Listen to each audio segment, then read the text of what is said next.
During the 1960s, many public buildings practiced racial segregation, directly forcing those of different races to live separate lives. Such segregation was eventually abolished by way of protesting. The protests began when several African American students were discriminated against at retail stores. The students responded by practicing a form of protest known as a sit-in. A sit-in is when the protesters occupy a place and refuse to leave until their demands are met. The first sit-in in Greensboro, North Carolina started a series of nonviolent sit-ins, which later became known as the Greensboro Sit Ins. The Greensboro Sit Ins all started on February 1st, 1960, at the Woolworth retail store. Can we get some coffee? You know I can't serve you boys here. Fine, we can wait. I'm gonna have to ask you to leave. Nope, not happening. Let's read our books and wait until we get our respect. Come on, we don't have to make a scene here.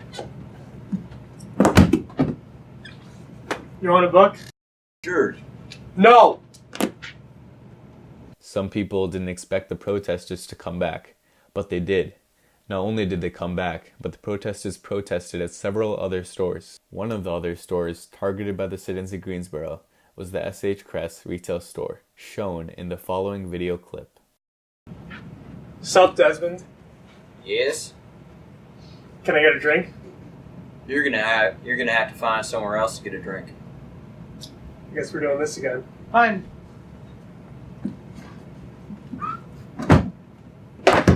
We can't serve you here. You're gonna have to leave.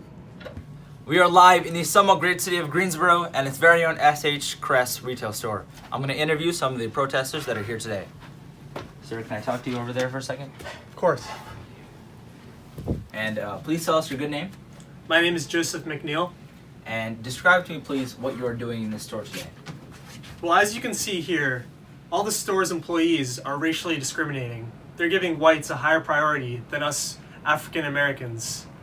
What I and many other African Americans are here to do is simply just waiting here until we get what we deserve. What exactly do you deserve? Equality. Being treated equally is what not just I deserve, but everyone deserves. Our way of getting what we want is seen through the words of Gandhi. Nonviolence is not to be used ever as the shield of a coward. It is the weapon of the brave. We're trying to break through people's hearts, rather than breaking them physically. Those are Mr. McNeil's amazing words. I hope they have resonated with you and everyone watching this show today. That is all for today, folks. I'll be signing off. My name is James Charles, and this is Channel 8 News.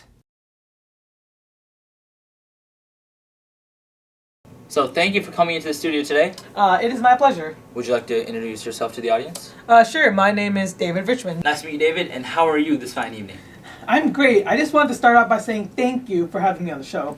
It is our great pleasure to have you on the show, and now let's get to the meat of this interview. What are your inspirations for conducting these protests? Martin Luther King Jr.'s nonviolent techniques have been a great source of influence for us. He is really influential and has helped us a lot to stand up for racial discrimination.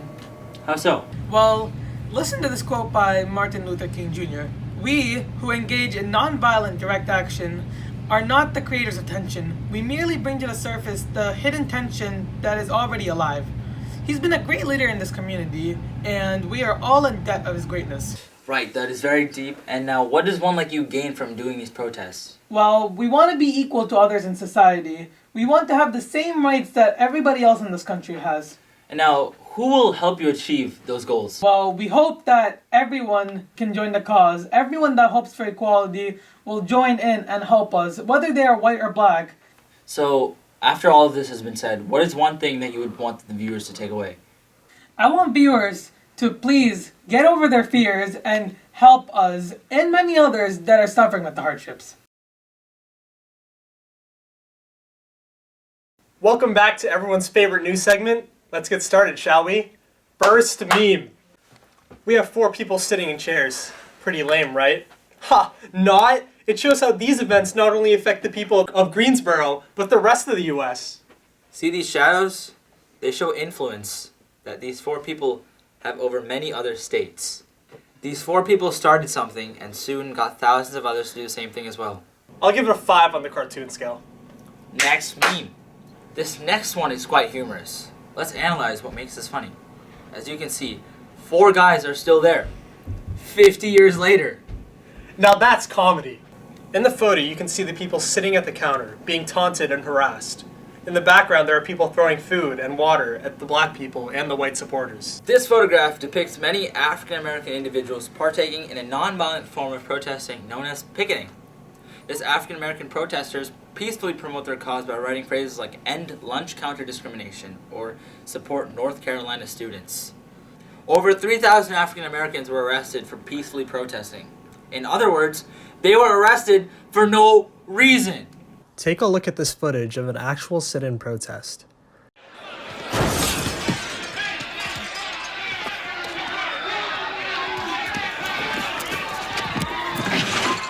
The video further shows just how brutally the protesters were treated, thus depicting the significant amount of courage required by the protesters to perform these sit-ins. Eventually, the sit-ins that started in Greensboro spread to Florida, South Carolina, Virginia, and even New York. The stars indicate where the sit-ins occurred. In July of 1960, many stores finally became desegregated, and these original sit-ins inspired significant desegregation in other public places like churches and movie theaters. The Greensboro sit-ins were a vital part of desegregating the U.S. Through nonviolent protests, African Americans were able to spread their message peacefully. The Greensboro sit-ins were first started by 4 freshmen at North Carolina A&T University: David Richmond, Franklin McCain, Ezell Blair Jr., and Joseph McNeil. Gaining influence from MLK and Gandhi, these protesters of Greensboro, North Carolina, set an example for their racial acceptance that would spread across many states in the U.S.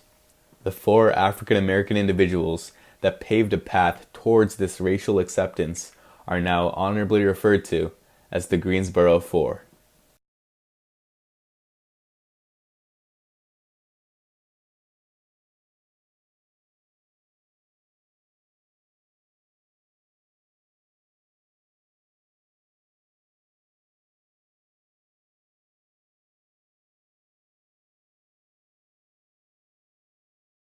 Nice to meet you, David. And how are you this fine? Alright, ready? Start off by saying thank you for having me on the show. It is our pleasure. Now let's get to the meat of it. I can't say that fast. Nice to meet you, David. And it is our pleasure to have you on the show. Okay. Welcome back, everybody, to everyone's favorite news segment. Let's all get started with first meme. Okay, alright, let me do. Action. Welcome back to everyone's favorite news segment. Let's get started, shall we? First meme. That was so good. I did. First meme. We have 4 people sitting in chairs. Pretty lame, right? Ha, not! It shows these events. I'm not feeling it. This photograph depicts several many African American. This photograph depicts. This photograph depicts several many African American individuals partaking in. Wait, hold on. Do you have separate? This photograph depicts many American who are African. Despite their fair and just cause, over 3,000 African Americans were arrested for peacefully protesting.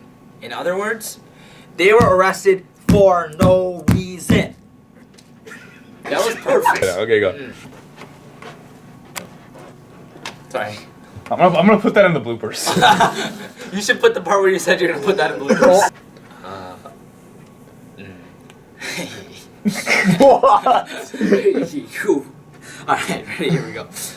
This photograph depicts many African American. Oh, dude, he keeps opening the cabinet. The stress buster, you know what I'm saying? What? Alright.